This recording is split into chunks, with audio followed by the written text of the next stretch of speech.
ಆ ನನ್ನ 1,55,000 ಪೆನ್ಷನ್ ಅಲ್ಲಿ ಬದುಕುವಂತ ಶಕ್ತಿ ಇದೆಯಾ? ಏನ್ರಿ ಅರ್ಧ ಮೈಸೂರು ಅವರೇನೆ ಏನ್ ಮಾತಾಡ್ತಾರೆ? ಸಾಲ ಮಾತಾಡ್ತಾರೆ. ಬೆಂಗಳೂರಲ್ಲಿ ಎಲ್ಲ ಶಾಸಕರಿಗೆ ಮನೆಗಳ ಸೈಟ್ ಕೊಟ್ಟರು, ನಾನು ತಗೊಂಡಿಲ್ಲ. ಎಸ್, ನನ್ನ ತೃಪ್ತಿ ಇದೆ ಅಂತ ಹಗಲು ರಾತ್ರಿ ದುಡಿದು ತಮ್ಮದೇ ಆದಂತಹ ಶಕ್ತಿಯನ್ನ ದಾರಿ ಇಟ್ಟು ಆದ್ರೆ ನನ್ನ ಜೀವನವನ್ನ ಅದು ಹೇಗಿತ್ತು ಈಗಲೂ ಹಾಗೆ ಇತ್ತು. ಮೂಡಾದ ಒಂದು ಸೈಟ್ ಕೊಟ್ಟು ಎಲ್ಲರೂ ತಗೊಂಡಿಲ್ಲ. ರಾಜಕಾರಣಕ್ಕೂ ನನಗೂ ಸಂಬಂಧನೇ ಇಲ್ಲ. ಆ ಬಡತನದ ರೇಖೆಯ ಅಡಿನಲ್ಲಿದ್ದಂಥವನ್ನೆಲ್ಲ ಜೀವನ ನಡೆಸಲಿಕ್ಕೆ ಕಷ್ಟವಾದಂಥದ್ದು. ಯಾವುದು ನಂಜನಗೂಡಿನ ಪತ್ರಿಕೆ ಇದು ಪೇಪರ್ ನಲ್ಲಿ ಕೆಲಸ ಮಾಡ್ತಿದ್ದಾನೆ, ಜಯಲಲಿತ ಕೆಲಸ ಮಾಡ್ತಿದ್ದಾನೆ. ಅಂದ್ರೆ ಆ ಪರಮಾತ್ಮ ಇಚ್ಛೆ ರಾಜಕಾರಣಕ್ಕೆ ಇದನ್ನು ಕರ್ಕೊಂಡು ಬಂದ 1994 ಈಗಲೂ ನನಗೆ ಹೇಳುವಾಗ ನನಗೆ ನೆನಪು ಬಂದಿದ್ದು. ನವೆಂಬರ್ ತಿಂಗಳು 25ನೇ ತಾರೀಕು ರಿಸಲ್ಟ್ ಬಂತು. 8,600 ಮತಗಳಿಂದ ಗೆದ್ದು ಬಂದಿದೆ. ರಾತ್ರಿ 8 ಗಂಟೆ ನಾನು ಹೊರಗಡೆ ಬಂದಾಗ ಒಂದ್ ಕಡೆ ನನ್ನ ತಾಯಿ, ಒಂದ್ ಕಡೆ ನನ್ನ ತಂದೆ ಇಬ್ಬರು ನನ್ನ ಭುಜದ ಮೇಲೆ ಕೈ ಇಟ್ಕೊಂಡು ಬಂದ್ರು. ಮಾಧ್ಯಮಗಳೆಲ್ಲ ನಿಂತು ಆಗ ಒಂದು ಮಾತನ್ನ ಹೇಳಿದ್ರು, ನೋಡಪ್ಪ, ರಾಜಕಾರಣ ತುಂಬಾ ಕೆಟ್ಟದ್ದು,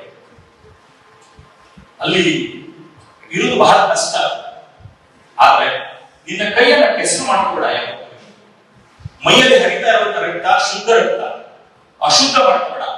ಯಾವತ್ತಾರು ನೆನೆಸಿದ್ರೆ ರಾಜಕಾರಣಕ್ಕೆ, ಆದ್ರೆ ಆ ರಕ್ತವನ್ನ ಅಶುದ್ಧ ಮಾಡಬೇಡ ಅಂತ ಇವತ್ತು ನಾನು ಮಾಧ್ಯಮದ ಮುಂದೆ ಹೇಳ್ತಾ ಇದ್ದೀನಿ. ನನ್ನ ಜೀವನದಲ್ಲಿ ಆ 30 ವರ್ಷದಲ್ಲಿ ನನ್ನ ಕೈಯನ್ನ, ನನ್ನ ರಕ್ತವನ್ನ ನಾನು ಅಶುದ್ಧಿ ನಾನು ಹೇಳಿದ್ರೆ ರಾಜಕಾರಣದ ಕೆಲವು ಸಂದರ್ಭಗಳು ನಿಷ್ಠುರವಾದಂತಹ ವಿಚಾರಗಳನ್ನ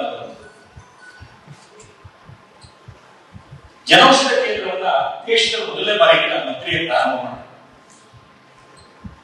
ಸಹಜವಾಗಿ ಫಾರ್ಮಾಸ್ಯೂಟಿಕಲ್ ಕಂಪನಿಗಳು ನನ್ನ ವಿರುದ್ಧವಾದಂತಹ ದೊಡ್ಡ ಲಾಬಿಯನ್ನು ಮಾಡಿಸಿದೆ. ಇಡೀ ಎಲ್ಲ ಜಿಲ್ಲಾ ಕೇಂದ್ರಗಳಲ್ಲಿ ನನ್ನ ವಿರುದ್ಧ ಹೋರಾಟಗಳಾಯಿತು. ನನ್ನ ಫೋಟೋಗಳಿಗೆ ಚಪ್ಪಲಿನ ಹೊಡೆದು ಎಲ್ಲವೂ ಆಯಿತು. ಆದ್ರೆ ನಾನು ಬಿಟ್ಟಿರಲಿಲ್ಲ. ನನ್ನ ಮೇಲೆ ಲೋಕಾಯುಕ್ತ ಕೇಸನ್ನು ಕೂಡ ಹಾಕಿಸಿದೆ.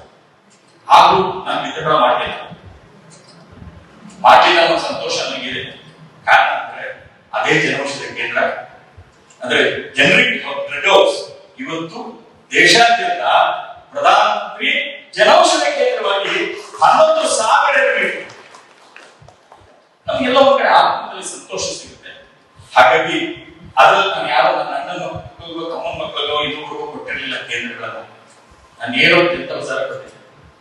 ಅದು ಕೇಸ್ ಬಂದಾಗ ವಿಧಾನಸೌಧದಲ್ಲಿ ಯಾರೋ ಒಬ್ರು, ನಾನು ಇರ್ಲಿಲ್ಲ, ಸೋತಿದ್ದೆ. ಆ ಸಮಯದಲ್ಲಿ ಯಾರೋ ವಿಚಾರವನ್ನ ತೆಗೆದರು. ಆಗ ನನಗೆ ಆನಂದ ಆಗುತ್ತೆ. ಸ್ವತಃ ಸಿದ್ದರಾಮಯ್ಯವರೇ ಆ ಪ್ರಶ್ನೆ ತೆಗೆದವ್ರಿಗೆ, ಕೂತ್ಕೊಳ್ಳಪ್ಪ, ಅವನೇನು ನನ್ಗೆ ಗೊತ್ತಿದೆ, ಕೂತ್ಕೋ, ಲೋಕಾಯುಕ್ತದಲ್ಲಿ ಅಭ್ಯರ್ಥಿ ಆಗಿ ಕೂತ್ಕೋ ಅಂತ ಹೇಳಿದಂತ ಮಾತಿತ್ತಲ್ಲ, ಅದು ನನ್ನ ಜೀವನಕ್ಕೆ ಕೊಟ್ಟಂತ ಸಂತೋಷ. ಅಂದ್ರೆ ಆ ಕೈಯನ್ನ ನಾವು ಹೆಸರು ಮಾಡ್ಕೊಂಡಿಲ್ಲ ಅನ್ನೋದನ್ನ ಹಿರಿಯರು ಯಾರೋ ಹೇಳಿದಾಗ ಸಿಕ್ಕಂತ ಒಂದು ಆನಂದ. ಹಾಗಾಗಿ ಶಿವಕುಮಾರ್ ಅವೆಲ್ಲ ಹಾಗೆ ಇಲ್ವಾ? ಅವೆಲ್ಲ ಬೇರೆ ಬೇರೆ ವ್ಯವಹಾರಗಳಲ್ಲಿ ಹೌದು, ನಮ್ಮ ಕುಟುಂಬದವರು ಯಾರು ಇರ್ಬೋದು, ಆದ್ರೆ ನನ್ನ ಜೀವನವನ್ನ ಅದು ಹೇಗಿತ್ತು ಈಗಲೂ ಹಾಗೆ ಇಟ್ಕೊಂಡು ಬಂದಿದ್ದೀನಿ ಅನ್ನಿಸ್ತಾ ಇತ್ತು. ಎಸ್, ನನಗೆ ಸಂತೋಷ ಇದೆ. ಪ್ರತಿ ತಿಂಗಳೂ ಕೂಡ ನಾನು ನನಗೆ ಬರುವಂತ 1,55,000 ಪೆನ್ಷನ್ ಇಂದ ನನ್ನ ಬದುಕನ್ನು ನಡೆಸ್ತೇನೆ ಹೊರತು ಬೇರೆ ಯಾವುದು ನನ್ನ ಹೆಸರಿನ ಪ್ರಾಮುಖ್ಯ ಇನ್ನೊಂದು ಮತ್ತೊಂದು ನಥಿಂಗ್ ಇಸ್ ದೇರ್. ಮೂಡಾದ ಒಂದು ಸೈಟ್ ಕೊಟ್ಟು ಎಲ್ಲರೂ ತಗೊಳ್ಳಿಲ್ಲ. ಮೂಡಾದ ಮನೆಗೆ ಕೊಟ್ಟು ತಗೊಳ್ಳಿಲ್ಲ. ಬೆಂಗಳೂರಲ್ಲಿ ಎಲ್ಲ ಶಾಸಕರಿಗೆ ಮನೆಗೆ ಸೈಟ್ ಕೊಟ್ಟರು, ನಾನು ತಗೊಂಡಿಲ್ಲ.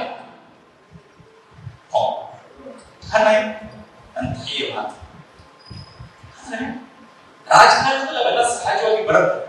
ಅದನ್ನ ಸಂತೋಷ ಏನಂದ್ರೆ ನಾನು ಯಾವ ಅಧಿಕಾರದಲ್ಲಿ ಇರಬೇಕು ಅನ್ನುವಂಥ ಭಾವನೆಗಳನ್ನ ನನಗೂ ಒಂದು ಆ ಕ್ಷಣದಲ್ಲಿ ಪರೀಕ್ಷೆ ಕಾಲಬೇಕು. ಸ್ವಯಂ ಸೇವಕ ಹೇಗೆ ನಡ್ಕೋಬೇಕು, ಬಾಯಿಗೆ ಹೇಳೋದ್ರೆ ಪರಿಸ್ಥಿತಿ ಬಂದಾಗ ನಡ್ಕೊಳ್ತೇವೆ. ನಾನು ಎಷ್ಟೋ ಸಲ ಈ ಪ್ರಶ್ನೆಗಳ ಕೇಳಿದಾಗ ಉತ್ತರ ಹೇಳಿದ್ದೀನಿ. ಪಕ್ಷ ನನ್ನ ತಾಯಿ ಸ್ಥಳ, ಅದರ ಪರಿಸ್ಥಿತಿ ಬಂದ್ರೆ ನನ್ನ ತಾಯಿ ಅನ್ಯಾಯ ಮಾಡಲ್ಲ. ಹೌದು, ಆ ದಿವಸ ಇವತ್ತು ಕೂಡ ನನ್ನ ಹೆಸರು ಹೇಳಲ್ಲ. ಹಣ ದೊಡ್ಡ ವ್ಯಕ್ತಿನೇ ಹೌದು, ನಂದು ಫೋನ್ ಮಾಡೋದು ಇಲ್ಲ, ನಿಮ್ಗೆ ಟಿಕೆಟ್ ಸಿಗ್ತಲ್ಲ ಗೊತ್ತಾಗಿದೆ, ದಯವಿಟ್ಟು ನಮ್ಮಲ್ಲಿ ಬನ್ನಿ, ಒಂದೇ ಒಂದು ರೂಪಾಯಿ ಹಣ ಖರ್ಚುಕೊಂಡು ಹೋಗ್ಬೇಕಾಗಿಲ್ಲ. ನೀವು ಗೆಲ್ತೀರಿ ಅಂತ ನಮ್ಗೆ ಗೊತ್ತಿದೆ. ನಾನು ಪುಣ್ಯಾತ್ಮನಿಗೆ ಧನ್ಯವಾದ ಇವತ್ತು ಹೇಳ್ತೇನೆ. ಅವ್ರು ಉನ್ನತವಾದಂತಹ ಸ್ಥಾನದಲ್ಲಿದ್ದಾರೆ, ಅವ್ರಿಗೆ ನಾನು ಧನ್ಯವಾದ ಹೇಳ್ತೇನೆ. ಆಗೊಂದು ಮಾತು ಹೇಳ್ತೇನೆ, ನಿಮ್ ಪ್ರೀತಿ ವಿಶ್ವಾಸಕ್ಕೆ ನಾನು ಯಾವತ್ತೂ ಋಣಿ. ಆದ್ರೆ ನಾನು ಯಾವುದೇ ಕಾರಣಕ್ಕೂ ಕೂಡ ನನ್ನ ತಾಯಿ ಜನ್ಮ ಕೊಟ್ಟ ತಾಯಿ ಹೇಗೆ ಅನ್ಯಾಯ ಮಾಡಿದ್ಮೋ ಹಾಗೆ ನನಗೆ ರಾಜಕೀಯವಾಗಿ ಜನ್ಮ ಕೊಟ್ಟಂತಹ ಭಾರತೀಯ ಜನತಾ ಪಕ್ಷಕ್ಕೆ ನಾನು ಅನ್ಯಾಯ ಮಾಡಲ್ಲ, ಪಕ್ಷದ ವಿರುದ್ಧ ಹೋಗಲ್ಲ ಅಂತ ಒಂದೇ ಮಾತನ್ನ ಹೇಳ್ತೇನೆ. ಹೌದು, ಆದ್ರೆ ಇಲ್ಲಿ ಪ್ರಶ್ನೆ ಇರೋದಷ್ಟೇ, ಪರೀಕ್ಷೆ ಕಾಲಗಳು ಆ ಸಂದರ್ಭದಲ್ಲಿ ನನ್ನ ಹೃದಯದ ಸಂತೋಷ ಇದೆ. ಅಧಿಕಾರ ಇದೆಯೋ ಇಲ್ಲವೋ ಗೊತ್ತಿಲ್ಲ, ಇರುವಷ್ಟು ದಿನಗಳ ಕಾಲ ಅತೃಪ್ತಿಯಿಂದ ಬದುಕಿದ್ದೇನೆ. ಹಾಗಂತ ಅದ್ರ ಜೊತೆನಲ್ಲೇ ನಿಮ್ಮೆಲ್ಲರ ಪ್ರೀತಿ ಸ್ವಾಮಿಗಳು ಕೂಡ ಅವತ್ತು ಭಾವೋದ್ರೇಕ ಒಂದು ಮಾತು ಹೇಳಿದ್ರು. ನಾನು ರಾಮದಾಸ್ ನಮ್ಮ ಕಾಲೇಜಿನ ಪ್ರಾಡಕ್ಟ್, ಅದ್ರ ಜೊತೆಲಿ ರಾಮದಾಸ್ ನನ್ನ ಕ್ಲಾಸ್ಮೇಟ್. ಕ್ಲಾಸಲ್ಲಿ ಇದ್ದಾಗ ಹೇಗಿತ್ತು ಅನ್ನೋದು ನನಗೆ ಬಹಳ ಆನಂದ ಕೊಡುವಂಥದ್ದು. ಹಾಗಾಗಿ ಅವರ ಸೇವೆ ಯಾವಾಗಲೂ ಇರಬೇಕು, ದೇಶಕ್ಕೋಸ್ಕರ ಇದೆ ಅನ್ನುವಂಥ ಮಾತನ್ನು ಹೇಳಿ. ಆದ್ರೆ ಸಹಜ ಇವೆಲ್ಲ ಪರೀಕ್ಷೆಯ ಸಂದರ್ಭಗಳು ಮುಂದೆ ಇದೆ. ಒಂದೊಂದು ರಾಜಕಾರಣದಲ್ಲಿ ನಾನು ಅನಿರೀಕ್ಷಿತವಾಗಿ ರಾಜಕಾರಣ ಬಂದೆ, ಆಕ್ಸಿಡೆಂಟ್ ಆಗಿ. ಹಾಗಾಗಿ ಆಕ್ಸಿಡೆಂಟಲ್ ಆಗಿ ಇದನ್ನ ಪಡ್ಕೊಳ್ಳುವಂತ ವ್ಯವಸ್ಥೆ ಅದು ನಾನು ಫೀಲ್ ಮಾಡಲಿಲ್ಲ. ಹೌದು, ನನಗೆ ಆವಾಗ ನೆನಪು ಬಂದದ್ದು ಒಂದೇ, ಅವತ್ತು ಶ್ರೀರಾಮಚಂದ್ರ ನಾಡಕದಲ್ಲಿ ಪಟ್ಟಾಭಿಷೇಕ ಆಗಬೇಕು, ಹಿಂದಿನ ದಿವಸ ಅವ್ರನ್ನ ಕಾಡು ಹೋಗಪ್ಪ ಅಂತ ಹೇಳಿದ್ರು. ಆಗ ರಾಮ ಕೇಳಿದ ಮೇಲೆ ರಾಮದಾಸನಾಗಿ ನಾನೇನ್ ಮಾಡ್ಬೇಕಾಗಿದೆ ಅಷ್ಟೇ. ಆ ಸಂದರ್ಭದಲ್ಲಿ ಎಲ್ಲ ಪ್ರಿಪರೇಷನ್ಸ್ ಆ ಬಾರಿ ನಾನು ನಿರ್ಣಯ ಮಾಡಿದ್ದೆ, ದುಡ್ಡು ಖರ್ಚು ಮಾಡಿದ್ರೆ ಎಲೆಕ್ಷನ್ ಗೆಲ್ಬೇಕು. ಹಣ ಖರ್ಚು ಮಾಡಿ ಕೋಟಿ ಕೋಟಿ ಸಂಪಾದನೆ ಮಾಡಿ ಹಂಚ್ತಾರೆ, ನೋ ಆಗಲ್ಲ. ಮನೆಗಳಲ್ಲಿ ನಾನು ದುಡ್ಡನ್ನ ಖರ್ಚು ಮಾಡಿದ್ರೆ ಅವರೇ ದುಡ್ಡಲ್ಲಿ ಗೆಲ್ಬೇಕು ಅನ್ನುವಂಥದ್ದನ್ನ ಯೋಚನೆ ಮಾಡಿದ್ದೆ.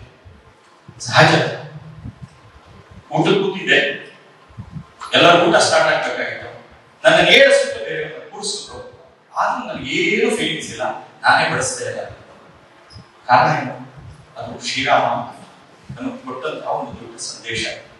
ಯಾವಾಗ ಬರ್ತದೋ ಬಾಯಿ ಹೇಳಿದ್ರೆ ಬರಲ್ಲ, ನಮಗೆ ಅನುಭವಿಸುವಂತಹ ಸಂದರ್ಭ ಬಂದಾಗ how I act in critical situation ಅನ್ನುವಂಥದ್ದು ಇದೆಯಲ್ಲ, ಅದಕ್ಕೆ ನಮ್ಮಮ್ಮ ಕೊಟ್ಟಂತ ಸಂಸ್ಕಾರ, ನನ್ನ ತಂದೆ ಒಬ್ಬ ಮಿಲಿಟರಿ ಆಫೀಸರ್ ಆಗಿ ಕೊಟ್ಟಂತ ಸಂಸ್ಕಾರ ನನಗೆ ಅವಶ್ಯಕತೆ. ಹೌದು, ಹಾಗಂತ ಪ್ರಶ್ನೆ ಕೇಳಿದಾಗ ನಾಳೆ ಬೆಳಿಗ್ಗೆ ಎಲ್ಲೋ ಪತ್ರಿಕೆ ಬಂದಾಗ ಯಾರು ಮಾತಾಡ್ತಾರೆ, ಏನ್ರಿ ಅರ್ಧ ಮೈಸೂರು ಅವ್ರೇನೆ ಏನ್ ಮಾತಾಡ್ತಾರೆ, ಸಾರ ಮಾತಾಡ್ತಾರೆ. ಅದು ಅವ್ರದ್ದು, ಅವ್ರು ಮಾಡಬಾರ.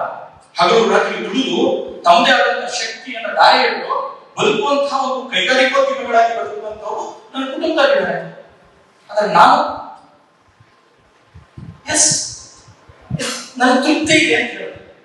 ಆ ನನ್ನ 1,55,000 ಪೆನ್ಷನ್ ಅಲ್ಲಿ ಬದುಕುವಂತ ಶಕ್ತಿ ಇದೆಯಾ? ಇದೆ, ಖಂಡಿತ. ಅಷ್ಟಲ್ಲೇ ಬದುಕುವುದು ನಾವು. ಇದು ನನಗೆ ಸಿಕ್ಕಂತ ಅನುಭವ. ಹೌದು, ನಿಮ್ಮೆಲ್ಲರ ಪ್ರೀತಿ ವಿಶ್ವಾಸಕ್ಕೆ ನಾನು ಋಣಿಯಾಗಿದ್ದೇನೆ.